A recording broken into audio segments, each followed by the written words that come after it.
বাঙালি কিন্তু রসগোল্লা আর গোলাপজামুন মিষ্টি খেতে পছন্দ করে না এমন মানুষ হয়তো খুঁজেই পাওয়া যাবে না। তাই আপনাদের জন্য নিয়ে এলাম একই ভিডিওতে 100% নো ফেক পারফেক্ট গোলাপজামুন আর রসগোল্লার রেসিপি। সেই সাথে থাকছে একটি বোনাস রেসিপি গোলাপজামুন প্রেমিক্স। আসসালামু আলাইকুম everyone, I am chef Ishika. Welcome back to আইফুড channel. প্রথমেই বানিয়ে দেখাচ্ছি গোলাপজামুন মিষ্টি।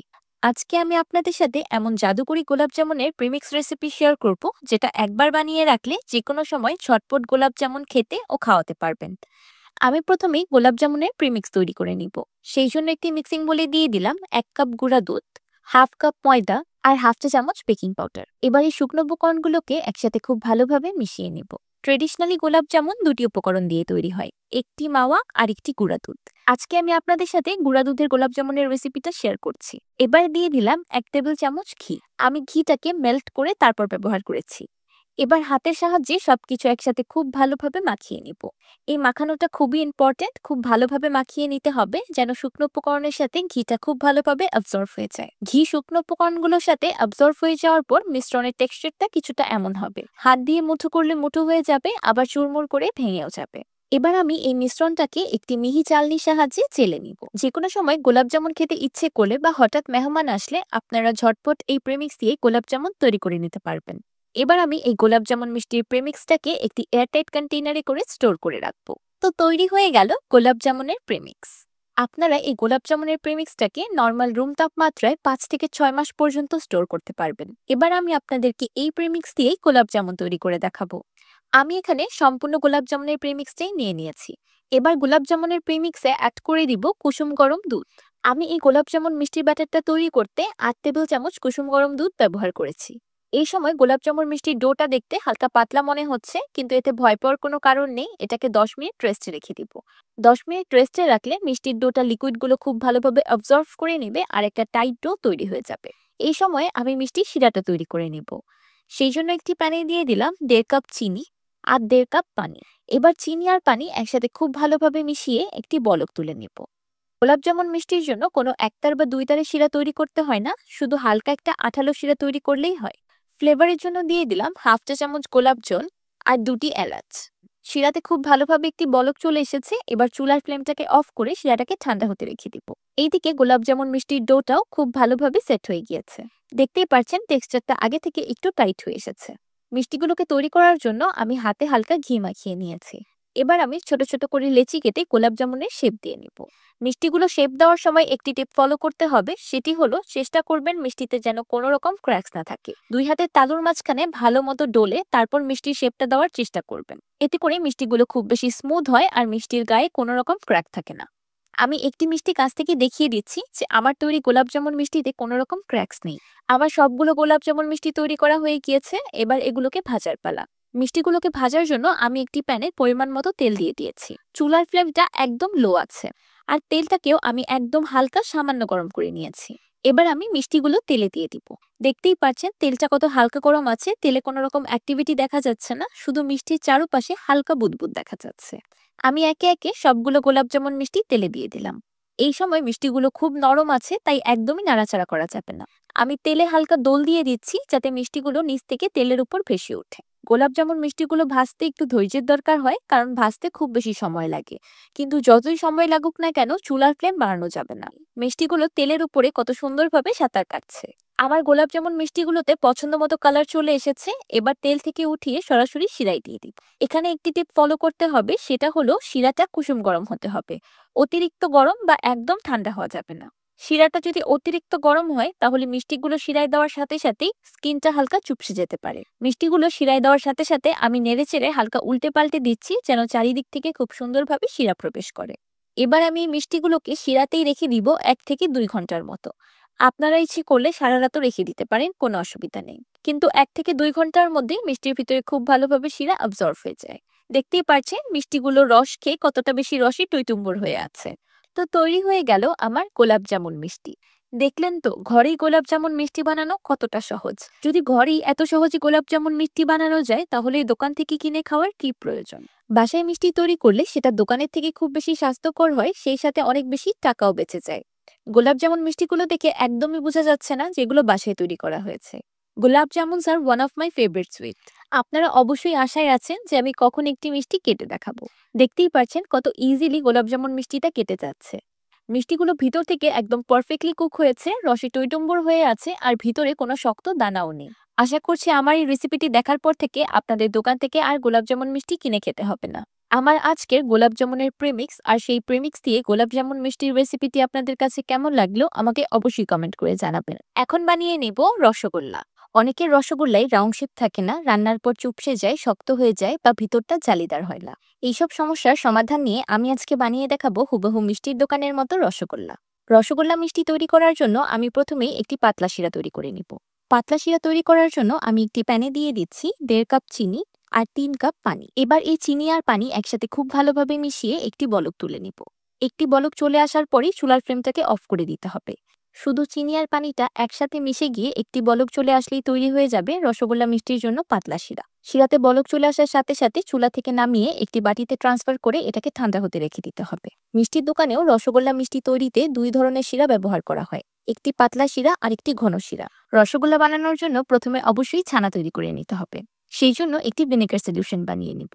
প্রথমেই দিয়ে দিলাম 1 কাপ পানি আর পানিতে দিয়ে দিলাম 1/4 কাপ ভিনেগার। পানি আর ভিনেগার একসাথে গুলিয়ে নিলেই তৈরি হয়ে যাবে ছানা কাটার জন্য পারফেক্ট ভিনেগার সলিউশন। এবার একটি পাত্রে নিয়ে নিলাম 2 লিটার গরুর ফুল ক্রিম লিকুইড দুধ। আমি এখানে প্যাকেটের দুধটা ব্যবহার করেছি, আপনারা ইচ্ছে করলে এখানে খাঁটি গরুর দুধটাও ব্যবহার করতে পারবেন। এবার অনবরত নেড়ে নেড়ে দুধে বলক তুলে নিন। কথা বলতে বলতে দুধে বলক চলে এসেছে।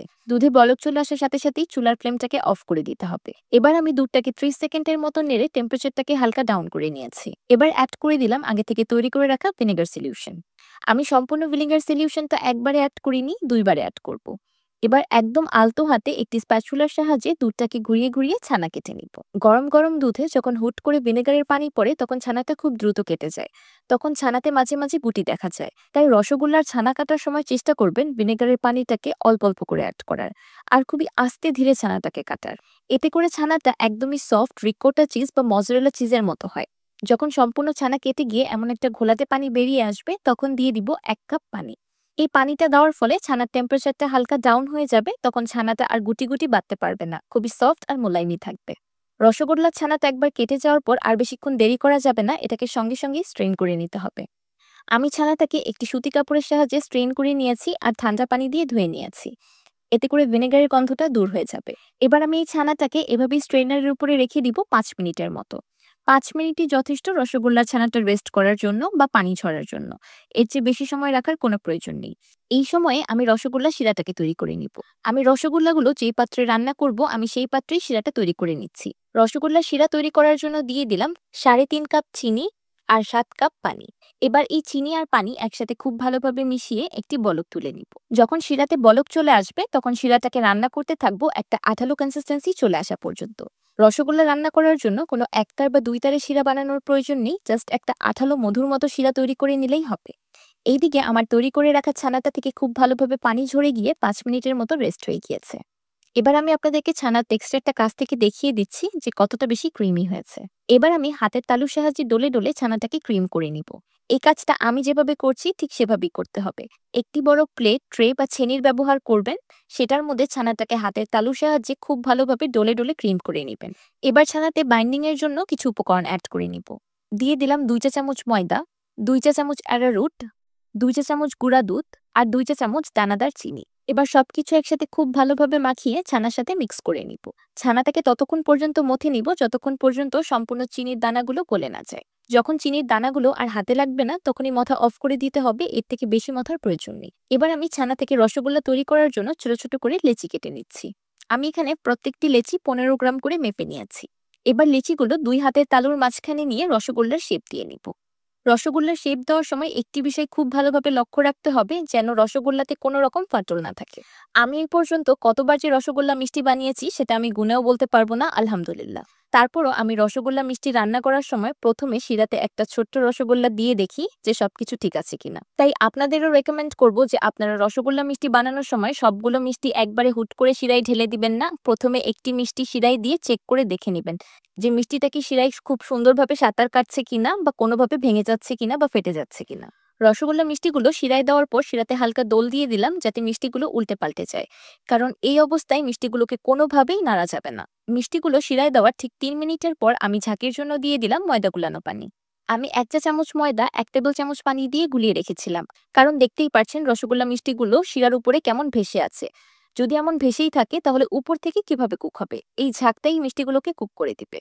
এবার আমি রসগোল্লাগুলোকে ঢেকে রান্না করব 10 মিনিটের মতো। এই 10 মিনিটে আপনি রসগোল্লা মিষ্টিগুলোর কথা একদম ভুলে যাবেন, ঢাকনাটাকে একদমই সম্পূর্ণ উঠাবেন না বা রসগোল্লা মিষ্টিগুলো দেখার চেষ্টা করবেন না। শুধু ঝাঁকটা অনেক উপরে চলে আসলে ঢাকনাটাকে অল্প একটু খুলে স্টিমটাকে রিলিজ করে দিবেন। আমি আবারও বলে দিচ্ছি, এই 10 মিনিটে কোনোভাবেই উপরের এই ঝাঁকটাকে পড়তে দেওয়া যাবে না।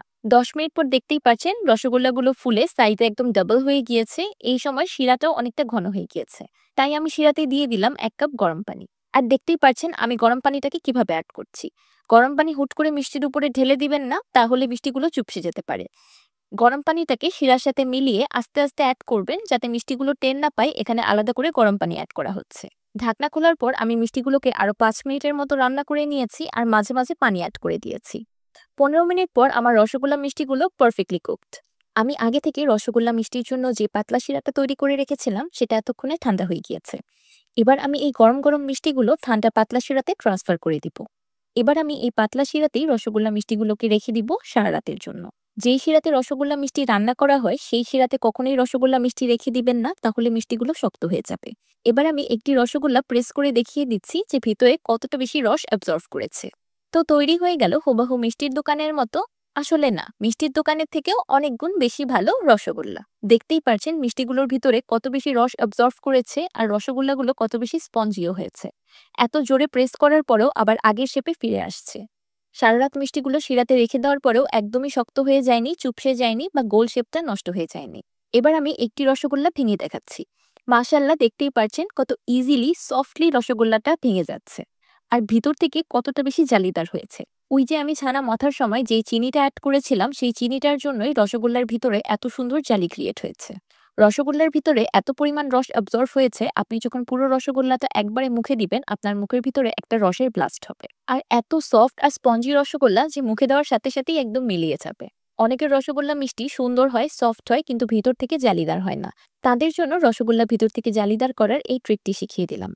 আমার আজকের এই সফট স্পঞ্জি গোলুমলু রসি টইটুম্বুর রসগোল্লার রেসিপিটি আপনাদের কাছে কেমন লাগলো আমাকে অবশ্যই কমেন্ট করে জানাবেন। ভিডিওটি ভালো লাগলে একটি লাইক দিবেন আর আমার চ্যানেল সাবস্ক্রাইব করে আমার চ্যানেলের পাশেই থাকবেন। আল্লাহ হাফেজ।